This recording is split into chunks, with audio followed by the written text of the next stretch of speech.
Hello viewers, welcome to my YouTube channel. Here we are going to learn something more about the use of an with some different angle. In my last video, I had discussed about the use of an with some different angle. This is something with different angle through substitutional table. जैसा कि मैंने बहुत पहले भी कहा था और अभी भी कह रहा हूँ, मेरा अप्रोच पढ़ाने में ये है कि जो कम से कम अंग्रेज़ी जानते हैं वो भी अंग्रेज़ी सीख लें आसानी से, ये मकसद है हमारा। तो यहाँ हम ए और एन के यूज़ के साथ साथ आपको एक स्पोकन इंग्लिश में एक आसान चीज़ सिखलाने जा रहे हैं। जैसे हिंदी में हम लोग कहते हैं मुझे एक किताब है या मुझको एक किताब है, मेरे पास एक किताब है या मैं एक किताब रखता हूँ।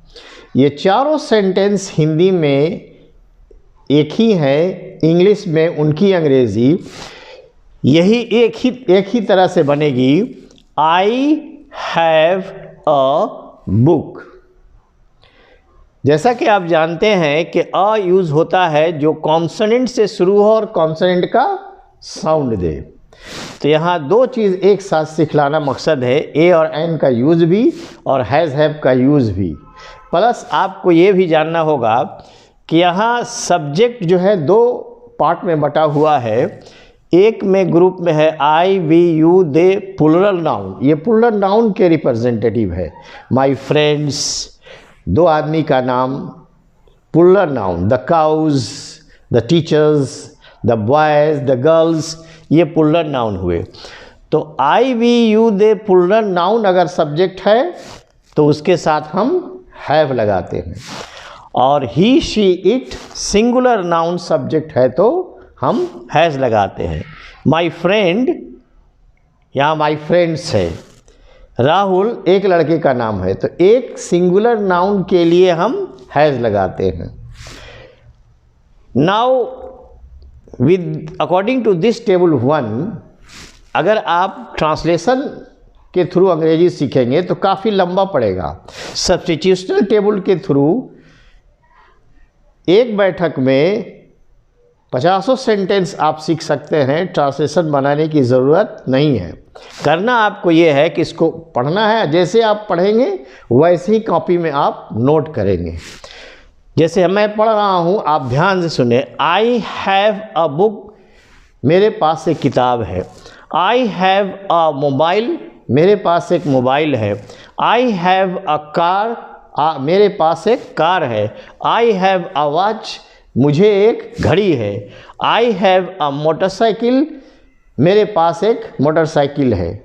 सब की अंग्रेज़ी एक ही हुई। उसी तरह से हम इससे मिलाएंगे। We have a book, we have a mobile, we have a car, we have a watch, we have a motorcycle. Now with this you have a book, आपके पास, तुम्हारे पास, दोनों अंग्रेजी हो सकती है। You have a book, you have a mobile, you have a car, you have a watch, you have a motorcycle. Now they have a book, they have a mobile, they have a car, they have a watch, they have a motorcycle.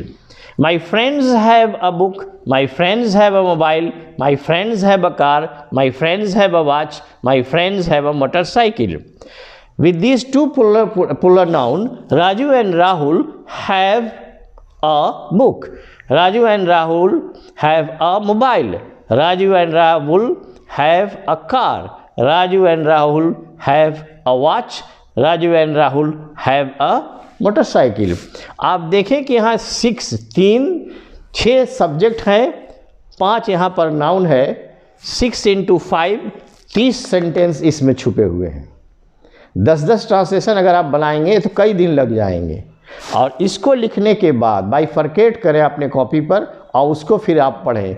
तो जो कम से कम जानने वाले हैं, कम से कम ये structure तो सीख ही जाएंगे कि मेरे पास किताब है, मेरे पास कलम है। ठीक उसी तरह ही से लगाएंगे। He has a book, he has a mobile, he has a car, he has a watch, he has a motorcycle. उसके पास ये सारी चीज़ें हैं। फिर शी से she has a book, she has a mobile, she has a car, she has a watch, she has a motorcycle. इस तरह आपको पढ़ना है और इसको पढ़ के कॉपी में आप नोट करेंगे। My friend has a book, my friend has a mobile, my friend has a car, my friend has a watch, my friend has a motorcycle. Rahul has a book, Rahul has a mobile, Rahul has a car, Rahul has a watch, Rahul has a motorcycle. Now 4 subject यहाँ है, 5 20 sentence ये हुए। तो 30 और 20 50 sentence एक table में आप practice कर रहे हैं। कभी आप ज़िंदगी में ये सेंटेंस अब कोई नहीं भूलेगा कि मेरे पास घड़ी है या उनके पास का जो सेंटेंस है वो भी नहीं भूलेगा, और ये अ का यूज़ भी हमेशा के लिए याद हो जाएगा। In the second table the same subjects are there more और less, but with different with the use of an. जैसा कि आप जानते हैं लास्ट वीडियो से कि एन वहाँ यूज़ होता है जो वॉवेल से शुरू हो और वॉवेल का साउंड दे।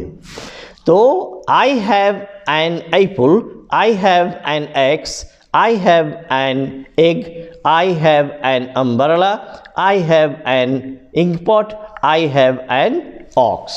अब इसी तरह आप इस सब से मिलाएंगे। We have an apple, we have an axe, we have an egg, we have an umbrella, we have an ink pot, we have an ox. Like this you go on with this all. और फिर आप यहाँ से करेंगे he has an apple, he has an axe, he has an egg, he has an umbrella, he has an ink pot, he has an ox. With she has an apple, she has an axe, she has an egg, she has an umbrella, she has an ink pot and she has an ox. इस तरह से आप सबसे मिलाएंगे। तो यहाँ पर 50 sentence थे, यहाँ भी आप जोड़ लें 3 3 6 और यहाँ पर 3 3 6 36 सेंटेंस इसमें होते हैं। 36 और 4 छक 24 सेंटेंस यहाँ हुआ। 36 4 40 20 60, यानी 60 और 50 110 सेंटेंस इसमें निकल के आते हैं पढ़ने में भी, और इसको आप लिखेंगे। तो कभी ज़िंदगी में कोई 2 आदमी नहीं भूल सकता है कि इनके साथ हैज़ लगता है, इनके साथ हैव लगता है, इसके साथ इन सारे वर्ड्स के साथ ए लगेगा, इनके साथ एन लगेगा। तो ये हमने ए और एन का एक डिफरेंट एंगल से यूज़ सिखाया, और आपको ये भी सिखाया कि ये इस तरह का अगर स्ट्रक्चर हिंदी में आपको बोलना है तो कैसे बोलेंगे। आई होप कि it must be very clear to you in the third part of article. Now in my next video I will come up with the use of the, which is very important. Like, share and subscribe my channel. Thank you so much indeed.